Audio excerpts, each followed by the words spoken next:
Et ça devient une habitude. On vote une loi qui n'est pas respectée. Après, il vient ici, il nous parle. Il y a même des collègues qui ont le courage de venir défendre le ministre. Non, monsieur, ça, ce n'est pas notre rôle. De faire des leçons de députés ici, comprenez dans quelles conditions ils travaillent. Non, ils doivent bien faire leur travail. Et comme c'est mal fait, en principe, on doit dévorer au moins 2 ministres. On doit dévorer quoi? Il faut les dévorer. Non, non.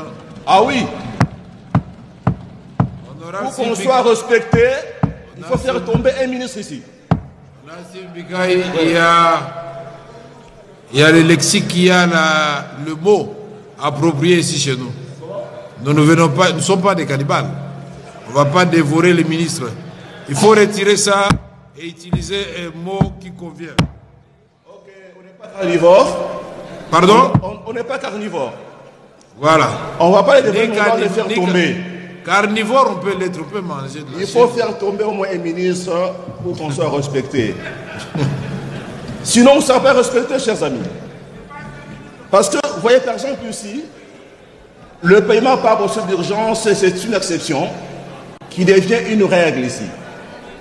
Plus de la moitié du budget a été dépensé par procédure d'urgence.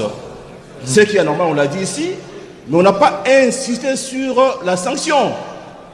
Mais aussi, c'est une obligation de pouvoir justifier ça avant la clôture de l'exercice. Donc, le ministre des Finances a l'habitude d'envoyer une lettre au gouverneur de la Banque centrale pour régulariser en bloc ces dépenses-là. Chers amis, c'est là que se situe le pot aux roses, là-bas. Avant de conclure ces dossiers, Monsieur le Président, nous demandons au ministre d'amener les justificatifs. Comment a-t-on clôturé l'exercice sans pour autant nous amener des preuves que ça a été régularisé? C'est là-bas que se cache la corruption, la concussion et les détournements. Si on laisse passer ça comme ça, chers amis, notre chambre sera toujours une caisse de résonance du gouvernement. Dans un pays, dans une assemblée où il n'y a pas d'opposition, parce qu'elle est trop petite, hein, l'opposition ici, nous-mêmes, on doit jouer des rôles face à notre gouvernement. On ne doit pas faire la complaisance avec le gouvernement ici.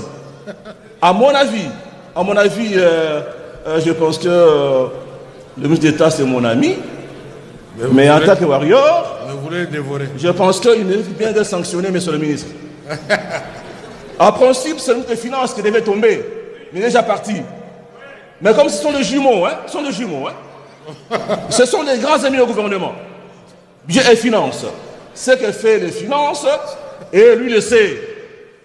C'est pourquoi, à mon avis, chers collègues, comme son jumeau n'est pas là, c'est lui qui doit tomber.